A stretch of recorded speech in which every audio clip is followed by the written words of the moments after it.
En 1903, les premiers transsibériens s'élancent vers l'extrême-orient russe. Ils traversent l'immense Sibérie, Sibir, la terre en sommeil qui fait tant rêver et terrorise. 12 millions de kilomètres carrés, 53 000 cours d'eau, 1 million de lacs, une taïga impénétrable et glacée pour écrire l'histoire fantastique de la plus longue ligne du monde. Moscou. Le Kremlin. Le prologue commence là, en 1582.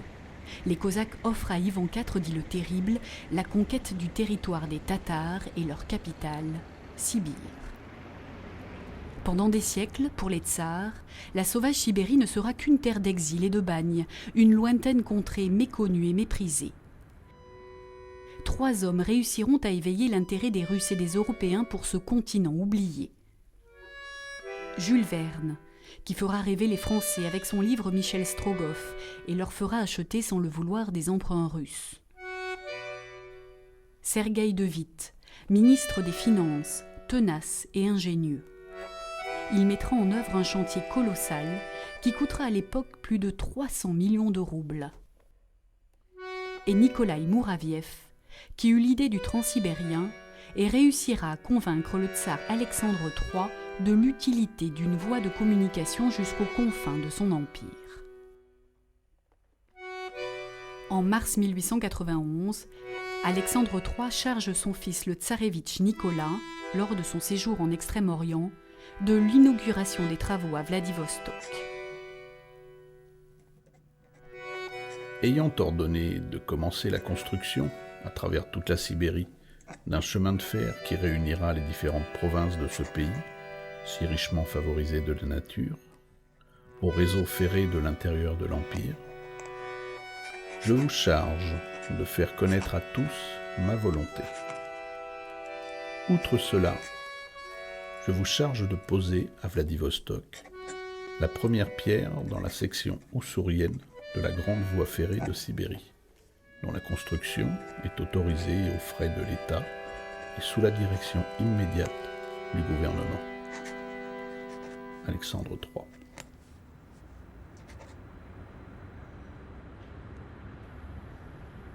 Le temps a passé, les tsars ont disparu, l'Union soviétique est née puis s'est dissoute. Les rêves et les cauchemars se sont dilués.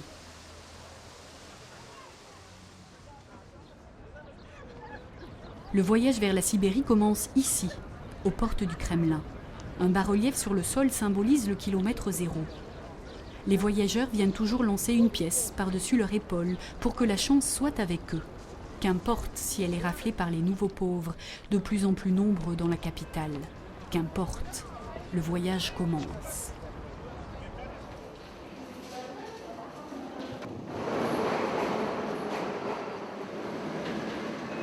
Mais ont-ils conscience, ces nomades d'aujourd'hui, du cortège des êtres innombrables qui les ont précédés? Cosaques, bagnards, princes, humbles, anonymes, soldats et écrivains. Personnages réels et fictifs, tous les accompagnent dans l'ombre pour les entraîner dans...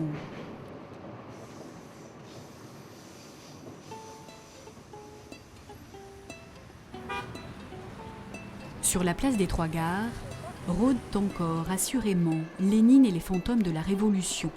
Les personnages du roman d'Ilf et Petrov qui lorgnent la pendule de la gare de Kazan et son zodiaque pour trouver les 12 chaises, Maïakovski qui va au cabinet et croise Tchekhov partant pour Sakhaline à la gare de Yaroslav.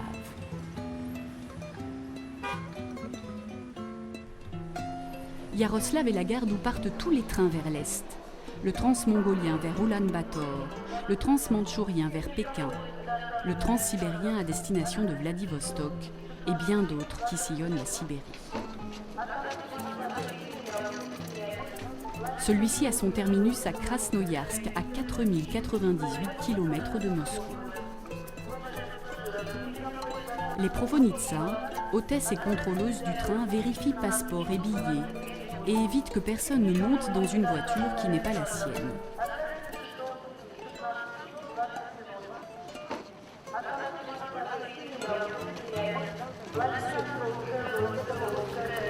Les voyageurs entament un périple incroyable.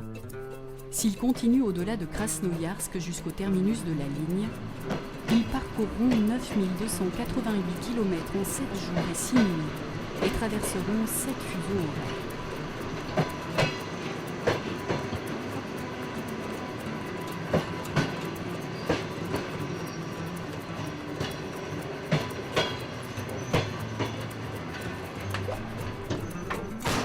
Périple banal pour les Russes. Tout le monde s'installe et se met à l'aise. Les bagages sont rangés dans différents logements astucieux sous les sièges et dans le couloir.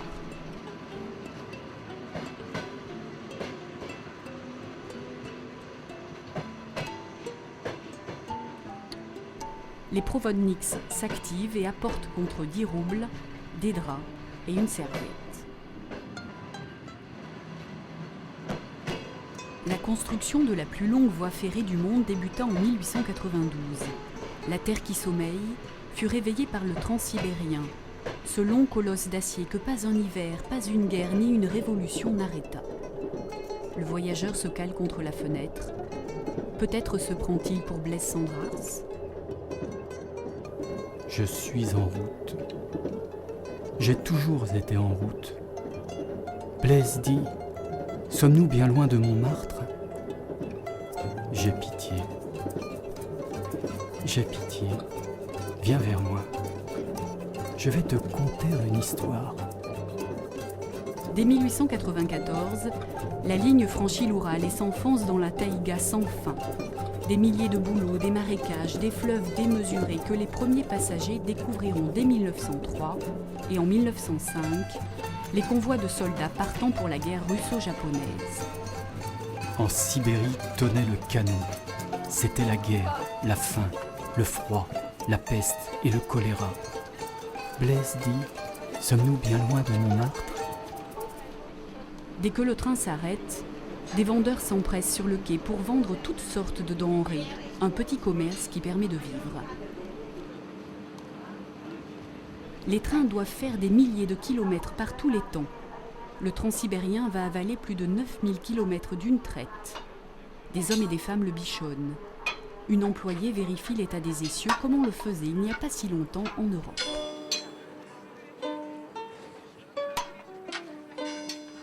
Au menu aujourd'hui, poisson séché.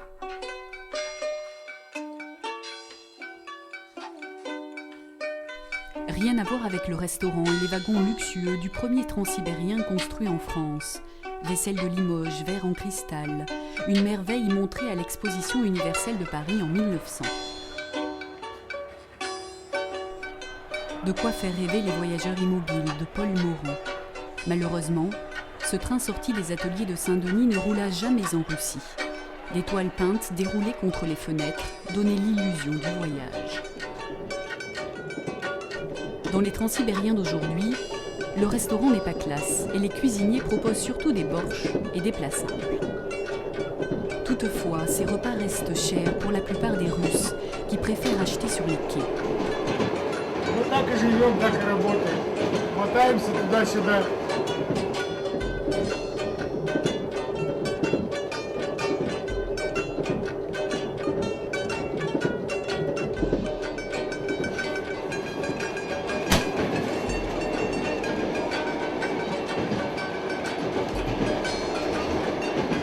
Все, Арбайтер пошел. На свою работу надо. Michael n'hésite pas à quitter sa cuisine pour chercher le client et vendre ses beignets. Cela met du beurre dans ses épinards.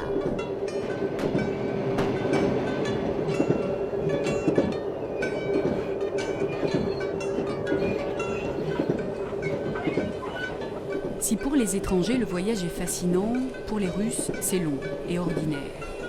Lorsque le train roule, les contrôleuses deviennent femmes de ménage. Ce sont les gardiennes des lieux, veillant au bon ordre et à chaque détail de la vie des passagers de jour comme de nuit. De leur compartiment, elles règlent tout, même la radio.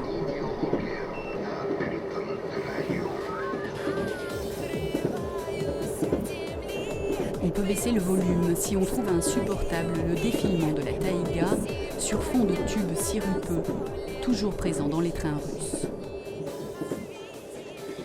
La musique en sourdine, ballottée entre présent et passé, le voyageur peut questionner avec Tatiana Tolstoï, Les âmes mortes. Dans quels espaces ton esprit léger poursuit-il son errance? As-tu enfin trouvé le repos? Est-ce toi qu'on entend naître et mourir avec la musique dans les notes de piano? Sans doute es-tu malheureuse là où tu es maintenant. Sinon, pourquoi viendrais-tu te glisser dans nos rêves, main tendue, mendiant un morceau de pain ou peut-être simplement un peu de souvenir? Yuri Andrievitch se retournait sur sa couchette. Il écoutait la grande nouvelle. La Russie allait être déchirée par des troubles effrayants. Bientôt, ce serait la révolution, avec ses heures terribles. La révolution qui finirait sans doute par imposer sa grandeur. Le voyageur qui se prenait pour le docteur Givago se réveille. Il se lève, craignant que les fantômes des trains passés ne rôdent dans les couloirs. Tout va bien.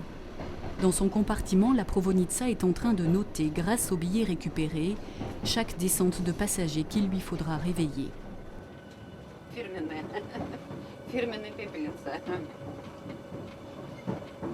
Une autre se détend entre deux arrêts. Dans chaque wagon, 2 personnes se secondent pour assurer la tranquillité des voyageurs. L'une travaille le jour, l'autre la nuit.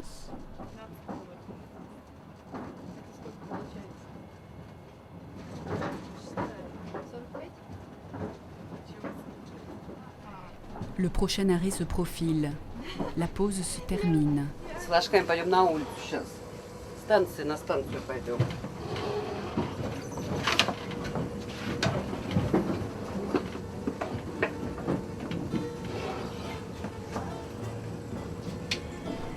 L'uniforme est obligatoire pour accueillir les nouveaux arrivants.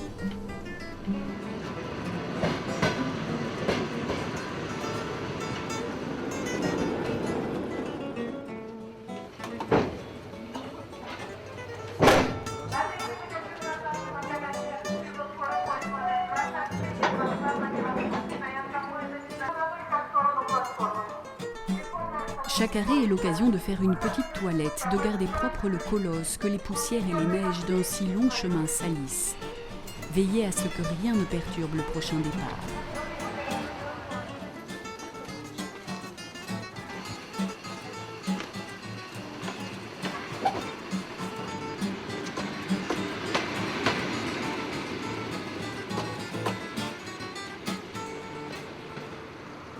Yekaterinbourg, la capitale de l'Oural. C'est ici que naquit Boris Yeltsin. Dans la pré-perestroïka, l'hôtel Sverdlovsk, juste en face de la gare, vestige de l'ère communiste, est devenu un monument d'une autre époque.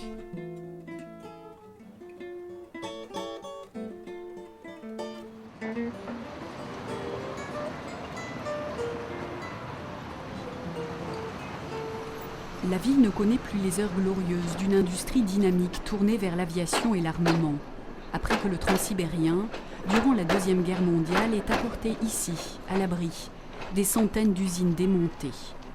Aujourd'hui, leur fermeture engendre chômage, corruption et alcoolisme. Comme partout en Russie, on a reconstruit et repeint les églises. Leurs dômes dorés tentent d'éclairer l'avenir incertain des Russes. Quelques prières pour des lendemains qui chantent, est-ce suffisant pour changer les destins des jeunes?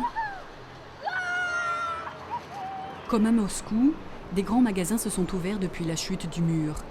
Celui-ci ne vend que des alcools, toutes sortes d'alcools. Vodka en tête de gondole, bien sûr.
Au bord de l'Isette, Yekaterinbourg, porte de la Sibérie, est une ville de mines et de forges. Elle connut depuis toujours les convois de déportés.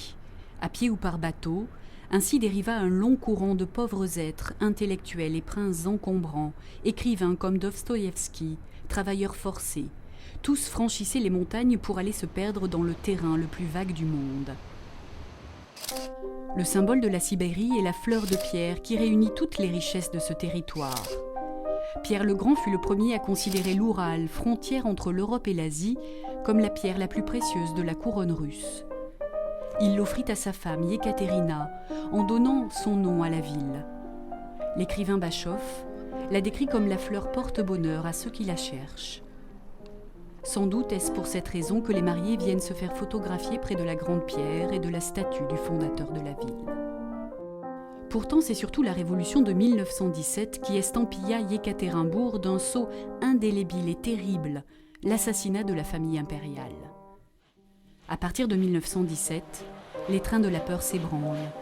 Un transsibérien fou, volé par des soldats tchèques qui ne peuvent rejoindre leur pays bloqué par les Allemands, tente de rejoindre Vladivostok en égrenant balles et terreur. Bolcheviks et partisans du tsar s'affrontent pour ces wagons blindés. Le tsar Nicolas II, exilé d'abord à Tobolsk, ancienne Sibire, capitale de la Sibérie, est ramené à Yekaterinbourg.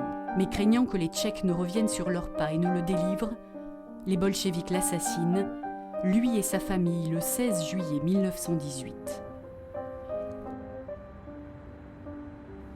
L'église du Don du Sang a été construite près de la maison du massacre, démolie sur les ordres de Boris Yeltsin.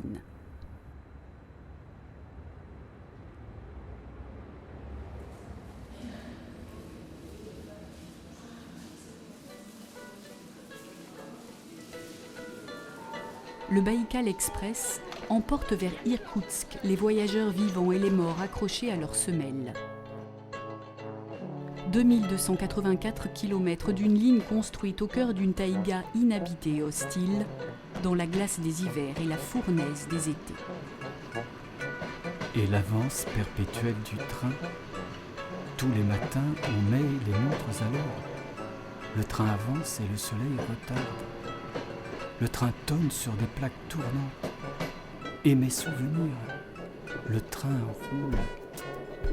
Dis Blaise, sommes-nous bien loin de Montmartre? Mais oui, tu m'énerves, tu le sais bien. Nous sommes bien loin, loin. Drôle de sensation et si agréable de n'être nulle part. Le voyageur ouvre un livre. Il a toute la vie devant lui. Le temps retarde au fur et à mesure où il avance. Malgré les 7 fuseaux horaires traversés, il restera toujours à l'heure de Moscou. Dehors, la Russie ballotte contre les vitres. Едем первый раз американский с рацией. Сейчас выпьем по 100 грамм.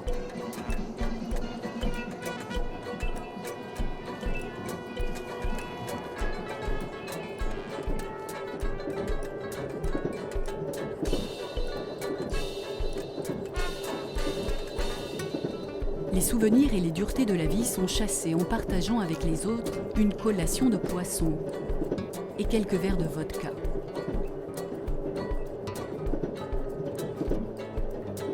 Le voyage est le temps de paresser, le temps de lier connaissance. Dans le wagon des 3e classes, la promiscuité permet les échanges et la fête. Завтра где-то вы дня 4-5 назад. Завтра естественно. Я серьезно. Твою мать. Наши русские пироги. Пироги наши. Русские, почему? Что прячут-то? Это от души. Так это было, да. Да, нам... Испечены пироги, вот нам в дорогу. Да много не надо, что, 2 штучки буквально. Ну, Да нет, это под пиво, под пиво, под так пиво. она жиденькая, ты что, Антоша, ёпа мать, ты что? Она хорошая такая, вот, ядреная, ты что? Пусть не пугают, что там вот говорят, что у нас там слишком зараженный этот весь Енисей, что весь этим атомом. Да такого нету. У вас больше, между прочим, в Париже там больше У вас больше в Париже, у вас больше радиации, чем у нас в Енисейске. Да? Расскажи немножко, что у вас там, какие рыбы плавают.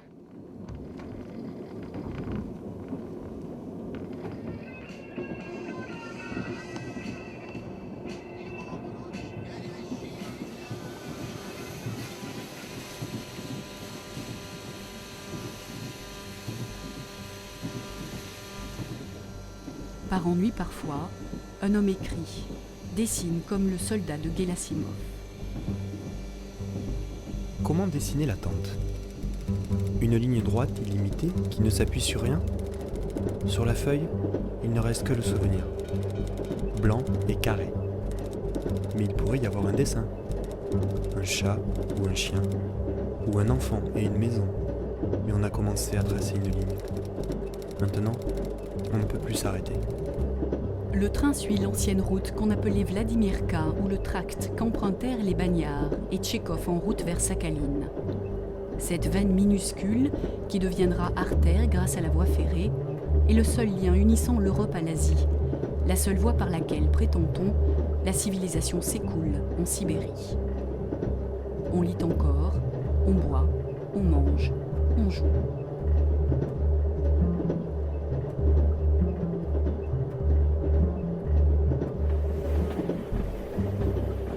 C'est aussi sur la Vladimirka que galopaient les courriers du tsar, dont le célèbre Michel Strogoff. Vers 8h du matin.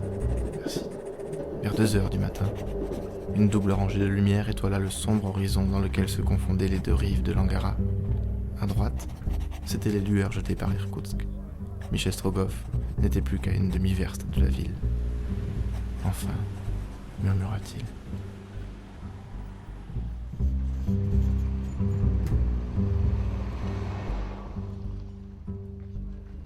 Depuis le temps où le héros de Jules Verne descendait l'Angara sur un glaçon, beaucoup d'hivers ont passé, mais Irkoutsk est resté le Paris de la Sibérie. Les vieilles maisons de bois tordus par le gel conservent les traces d'une identité sibérienne originale et pleine de charme. Les rues retiennent le souvenir de Tchekhov et celle des aristocrates échoués là au début du 19e, exilés par le tsar. Lénine salue ce mélange de Mongols, de Chinois et de Russes européens, de paysans des steppes et d'intellectuels qui peuplent une Irkoutsk surprenante, carrefour dynamique entre Orient et Occident. Irkoutsk est aussi le début d'un tronçon de la ligne du Transsibérien qui, bien que très court, posa beaucoup de problèmes. Au bord de l'Angara, sur le monument célébrant le 10e anniversaire des travaux, Alexandre III, le tsar de toutes les Russies, Mouraviev, le gouverneur qui le convainquit de la nécessité de ce train, et Ermark, le premier conquérant de la Sibérie, semblent dire « Que faire ?» Jusqu'ici, la voie de chemin de fer a pu traverser la taïga impénétrable, inhabitée, marécageuse. Un exploit. Les hommes fauchés par les hivers terribles, les températures jusqu'à -50, les centaines de ponts sur des fleuves démesurés reposent comme des milliers de traverses dans cette terre toujours gelée, creusée à coups de dynamite. Les trois ingénieurs s'inclinent devant un obstacle plus grand encore, le lac Baïkal, et prétendent que la ligne ne peut suivre les berges à pic du lac le plus profond du monde. Il faut le traverser. Sergueï de Witt commande à une compagnie anglaise un ferry lui aussi appelé le Baïkal, où sont chargés wagons et locomotives.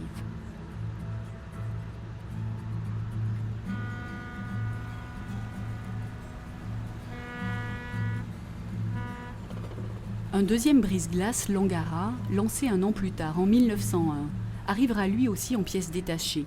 Assemblé sur place, il secondera le Baïkal. Il attend désormais les touristes à Irkoutsk pour évoquer ce temps où le Transsibérien avait besoin d'eux. Lorsque le lac gelait, les bateaux bloqués laissaient faire les chevaux qui tiraient les wagons sur des rails posés sur la glace, solution épuisante et dangereuse.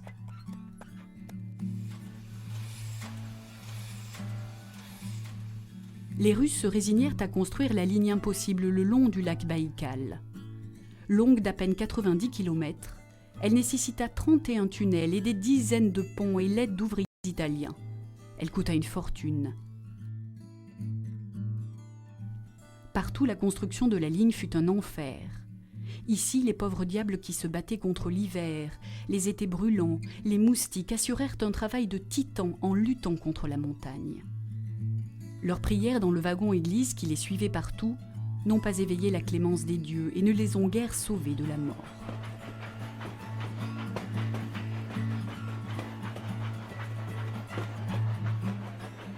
La ligne qui conduisait d'Irkoutsk à Port-Baïkal ayant été immergée suite à la construction d'un barrage, on construisit une autre ligne plus éloignée du lac.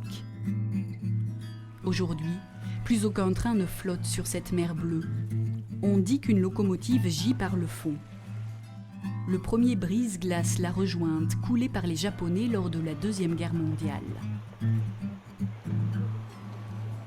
Seuls les habitants et les vacanciers se rendent à Slyudianka. Dans un décor d'abandon, à la russe, la vieille ligne impossible ne sert plus l'été qu'au passage d'un train pour touristes et une fois par semaine au ravitaillement des habitants.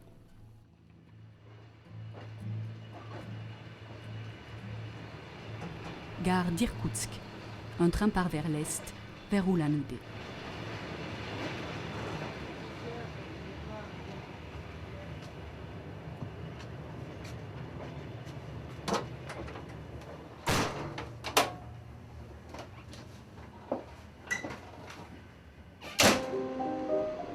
La nuit, les locomotives se carbonisent, noir sur noir, invisibles, et le bien-être se dissout avec l'impact de tout ce sombre.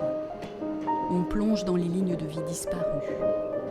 Tant d'écrivains ont écrit ces milliers de trains, convois de malheureux partant vers la guerre, le goulag, la mort.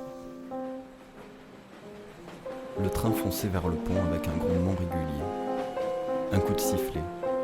Le grondement s'interrompit, s'engouffra sous la carcasse osseuse du pont, refit surface. Le voilà, la lumière éclatante et enfumée des fanaux, le cliquetis confus des roues, la fonte graisseuse, l'acier terne des machines, les wagons, l'un après l'autre, tous bouclés, tous plombés, les plateformes de freinage vides, hurlements, fracas, poussière. Le train passe en trombe. Il y a des gens dedans, finit-elle par dire. Des êtres humains. Pas de chance aujourd'hui, Madame la Mort. Au revoir, jusqu'à la prochaine. Ce qui distingue le convoi rouge de tous les autres trains, c'est qu'une fois dedans, on ne sait plus si l'on redescend. Le train va s'ébranler et une centaine de détenus vont prendre le départ. Filés sur les mêmes rails, sinueux que vous, et ils ne vous précéderont que de quelques secondes. Mais vous, derrière vos vitres, vous ne verrez rien. Le malheur aura passé comme l'éclair. Il n'aura pas plus laissé de traces dans l'air que n'en eussent laissé vos doigts à la surface de l'eau. Les ombres de 30 millions de Zecs disparus dans les camps de rééducation socialiste rôdent dans les gares du Transsibérien. Au matin, les trains gémissent dans la gare Ulan-Ude.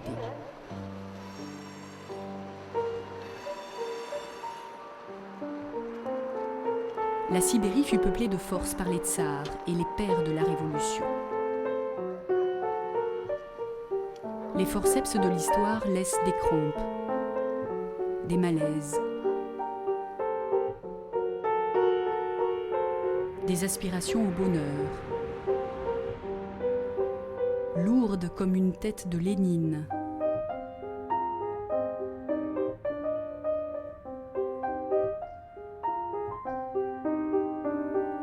Et un incendie parfois rappelle la Révolution et ses pompiers incendiaires avides de pouvoir. Le Transsibérien s'est fait piéger par ceux qui voulaient le bonheur de la Russie. Piégé par la meute de Semenov, ce cosaque décrit par Joseph Kessel, qui crée en 1918 une république autonome à Tchita. Les officiers cosaques avec leurs trognes, gueules, mufles sauvages, leurs énormes bonnets de martre, castors, visons ou zibolines, leurs longues et noires tuniques serrées à la taille, bardées sur la poitrine de cartouchières étincelantes et portant à la ceinture des poignards damasquinés. Piégés pour transporter la peste, l'épouvante. Les dictateurs aiment les trains de la peur qui allument l'angoisse, figent les gares dans la terreur et inoculent la propagande. Pendant ses voyages, Trotsky, dans un wagon du Transsibérien, qui était devenu son train blindé, lisait Mallarmé et écrivait qu'il s'habituait pour toujours à écrire et à méditer avec l'accompagnement des ressorts Pullman et des roues.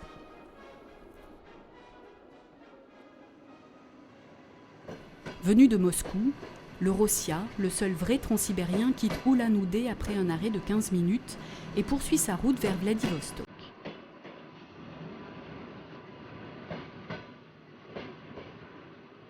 Il va avaler 2883 km jusqu'à Khabarovsk.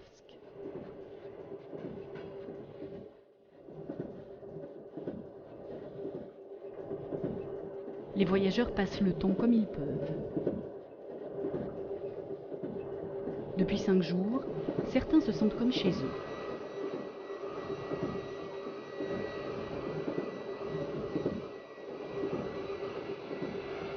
Le coin toilette-douche, à défaut d'être luxueux, est pratique. Lorsqu'on se lave, l'eau chaude ou froide s'écoule par ce trou.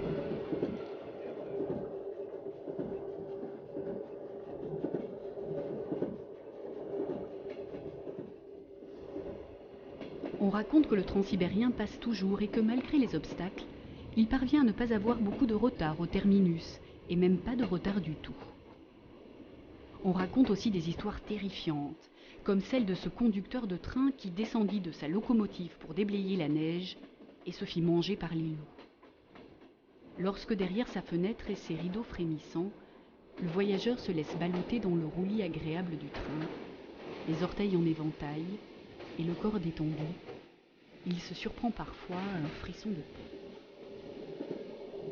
Pour chasser l'ennui, le voyageur compte les arrêts qui restent.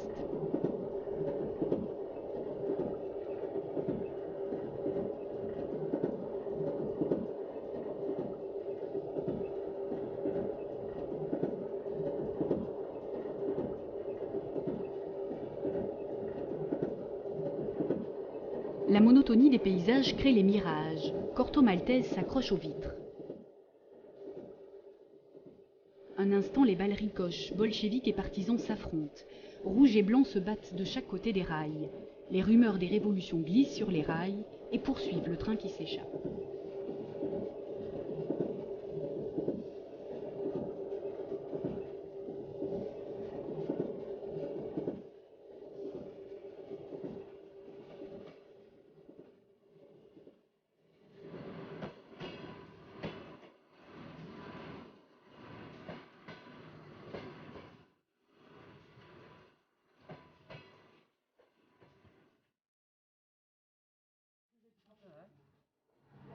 Сейчас кашу поем сначала. Пойдем посмотрим кино.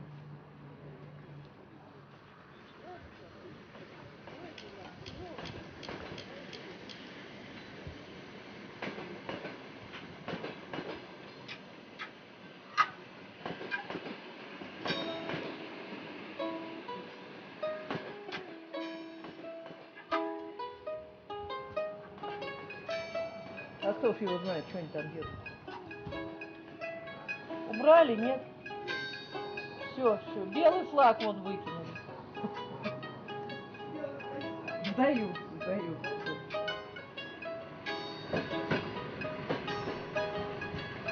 Un transsibérien Europe Express de luxe apparaît fin 1926.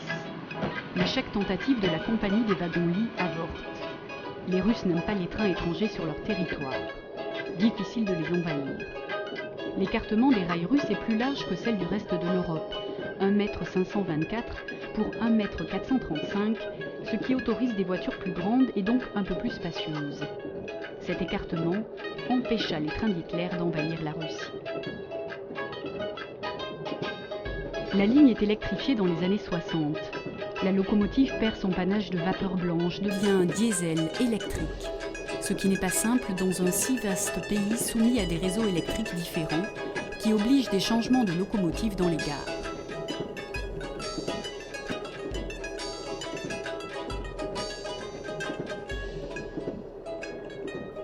Le train fait toujours rêver ceux qui le voient passer. Les adolescents d'Andrei Makine, la jeunesse soudée à cette terre, laissent glisser leurs iris contre la tôle en fuite pour y allumer des étincelles.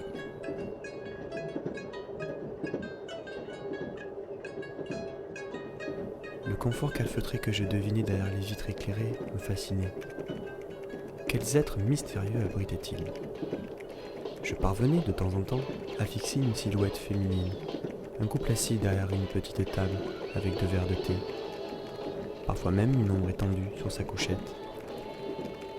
Mais déjà la bourrasque de neige provoquée par l'envolée de ce train fabuleux se calmait, et on apercevait dans le brouillard au-dessus des rails que 2 feux qui s'estompaient à vue d'œil.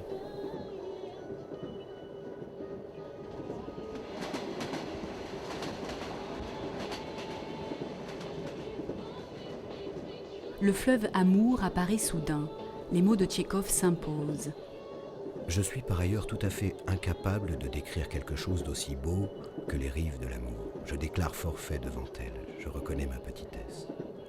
À gauche, la rive russe. À droite, la rive chinoise. Khabarovsk. Le comte Nikolaï Mouraviev guette les transsibériens qui passent. Lui qui fut l'initiateur de la ligne, parcourut à cheval 17 fois la distance Saint-Pétersbourg et ce bout du monde. Gouverneur de cette région, il l'aima tellement qu'il rajouta Amoursky à son nom.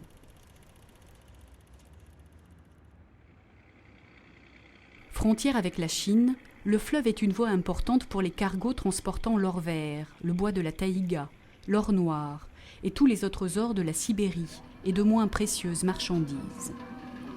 Ну, песок, гравий добывают это на Амура, а лес в основном с низовья, там большая тайга.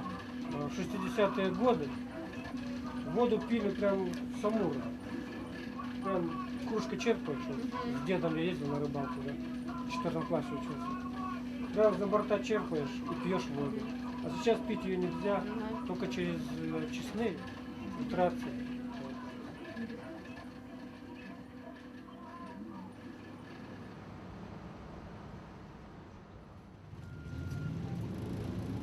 La ville sur ces 7 collines, depuis toujours carrefour militaire et stratégique, est restée longtemps un territoire fermé, à l'abri des influences extérieures. Cependant, il règne dans ces rues une nonchalance et un goût de liberté assez particuliers, peut-être dû à l'éloignement de la capitale. Premier signe d'ouverture et de richesse, les voitures étrangères envahissent les rues.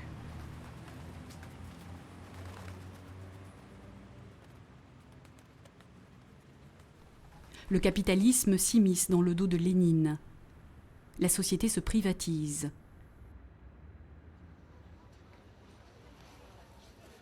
Les marchés typiques russes se laissent envahir par l'opulence et la société de consommation.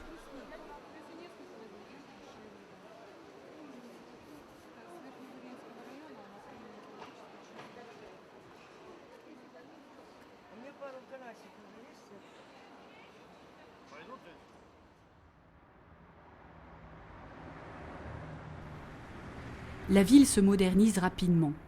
Les héros bolcheviques de la Révolution, regard et canon éteints, contemplent ces hommes et ces femmes à qui le travail ne donne plus de droits et qui commencent à croire que seul l'argent compte, ces habitants qui reconstruisent des cathédrales et s'adonnent librement à l'opium du peuple.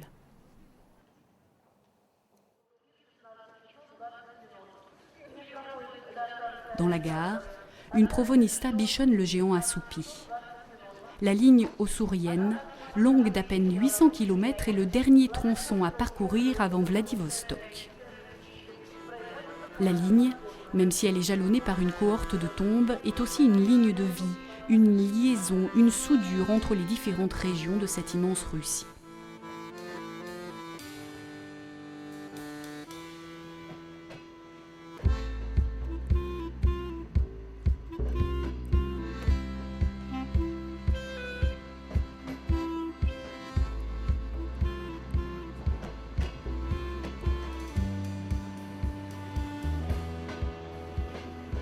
Blaise dit « Sommes-nous bien loin de Montmartre ?»«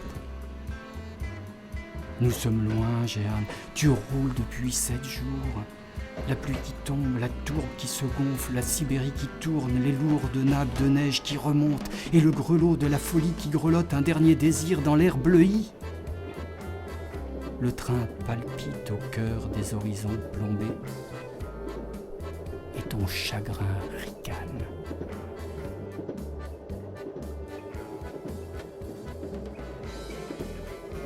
« 900 gares ponctuent la ligne, autrefois ravitaillement obligé en eau et en bois pour la grosse locomotive.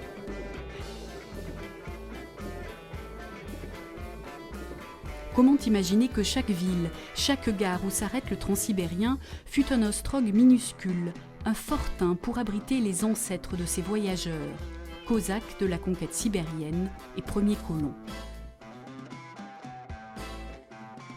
La construction de la ligne fit pousser des gares en bois, comme celle où mourut Léon Tolstoï. Aujourd'hui, le transsibérien s'échappe des gares en cachant dans ses flancs des manuscrits anciens et rares, des contenus d'églises, des objets d'art, des icônes, des trafics en tout genre, des commerces juteux avec des floraisons de dollars. Les aventuriers cohabitent avec les mafieux et les gens ordinaires. Qui viendrait arrêter ce molosse bleu et rouge entre les futaies de la taïga? Être loin de la capitale n'a pas que des inconvénients, et Sandrars rigole. Je croyais jouer aux brigands. Nous avions volé le trésor de Golconde et nous allions, grâce au transsibérien, le cacher de l'autre côté du monde. Livre, le train s'en va buter contre le dernier soir, la dernière nuit, le point final. Une dernière fois, certains dînent dans le wagon-restaurant.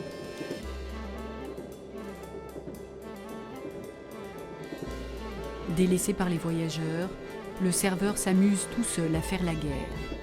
Ce soir, il a la paix et la télé pour lui seul.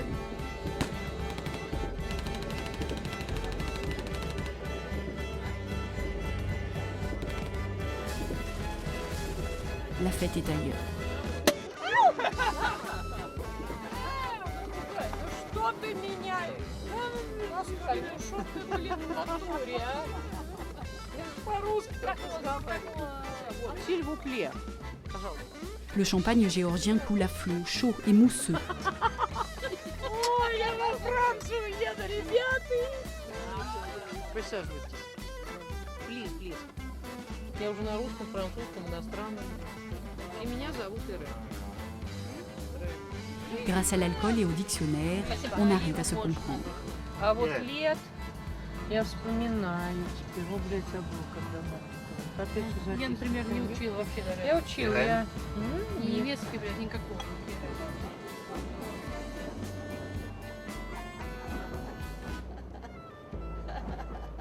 Так ты что, сюда с мужем?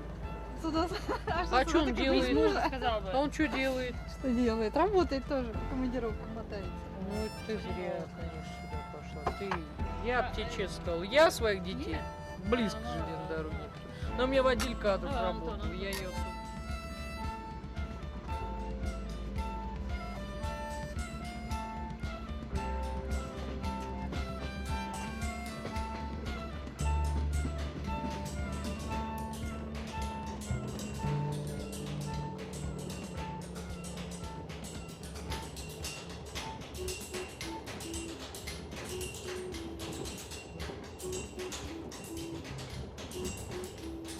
Après des milliers de kilomètres, 15 millions de traverses, des centaines de ponts, des fleuves gigantesques, 1 milliard de bouleaux, la steppe interminable ponctuée de villages et de villes immenses. Le transsibérien pointe son mufle rouge dans la gare de Vladivostok, sans même une minute de retard.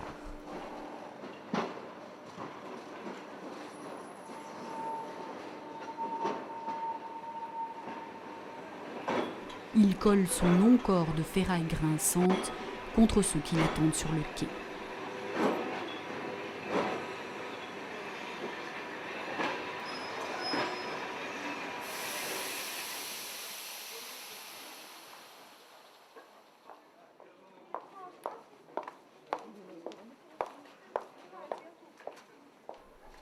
La pendule indique, comme dans tous les trains et toutes les gares du trajet, l'heure de Moscou. Moscou est à 9288 km de là.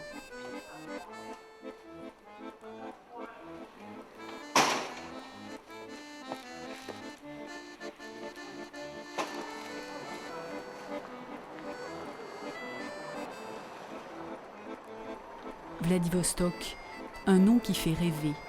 Un port du bout du monde, un écho d'Istanbul, de Byzance. La baie de la Corne d'Or. En 1918, Joseph Kessel écrivait dans un bordel de la ville. Vladivostok. Vladivostok. En russe, seigneur de la guerre. Ainsi l'avaient baptisé les fondateurs de la ville. J'avais appris cela à Orenbourg, sur les bancs du gymnase. La saga sibérienne, commencée par Ermak, pour enfin déboucher sur le Pacifique, et baptiser ici Vladivostok, seigneur de l'Orient.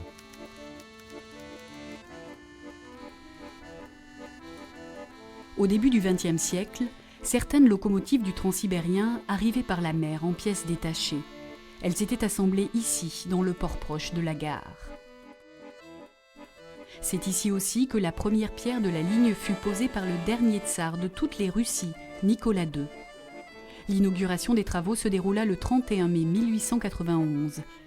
Le tsar ignorait alors qu'un Transsibérien aux fenêtres aveugles l'emmènerait vers la mort. Un monument rappelle la pose de la première pierre. Mais tout ici rappelle le passé. La ville ballotte comme un pendu au-dessus des abîmes des guerres, de la Révolution. Ce monument impressionnant se dresse en l'honneur de ceux tombés pour défendre le pouvoir soviétique en Extrême-Orient. Comme beaucoup de villes russes, Vladivostok est rongé par la rouille, la faillite et la rapine. Les bateaux semblent épuisés et le port n'évoque plus guère ce temps où Staline en fit un grand arsenal militaire, rempli de cuirassés et de sous-marins.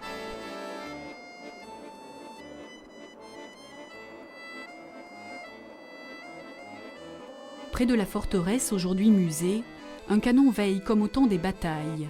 Mais les Japonais ne sont plus que des touristes qui ont le droit de photographier les vestiges d'un temps périmé et frissonner au son d'un canon qui, autrefois, les repoussait et qui tonne chaque jour à midi.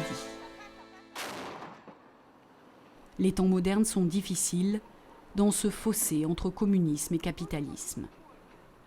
Les îles Popov et Russky, longtemps interdites, sont accessibles bien que surveillées. Des ferries font la navette et transportent chaque jour des foules de Russes, de Coréens, de Chinois.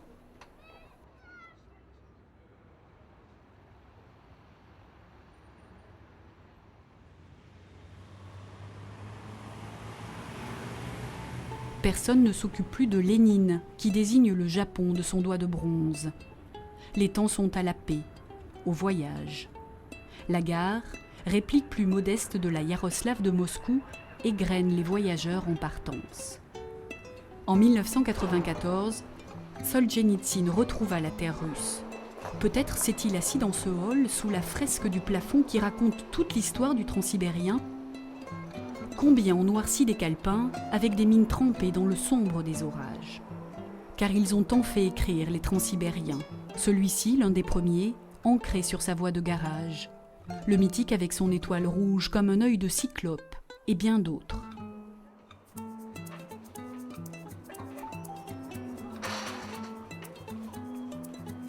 Mais il faut repartir. Le Rossia se laisse dorloter encore un peu. Des hommes chargent des polochons de courrier. Les nomades arpentent le quai, les sacs chargés. Oui, il faut repartir. À 17h35, tous les jours pairs, un Rossia part de Vladivostok. Tous les jours impairs, sauf le 31, un autre quitte Moscou.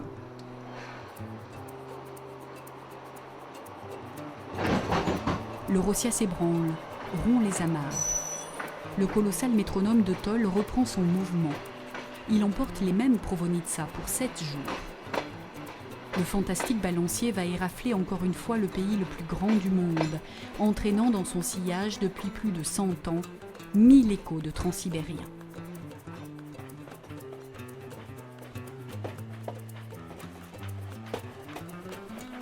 Il y a encore tant de livres pas encore lus. Pierre Gascard. Pastorale transsibérienne d'Oleg Ermalov à lire le long du Baïkal. Le carnet de la maison des morts de Dostoïevski à Omsk. Le docteur Jivago dans l'Oural.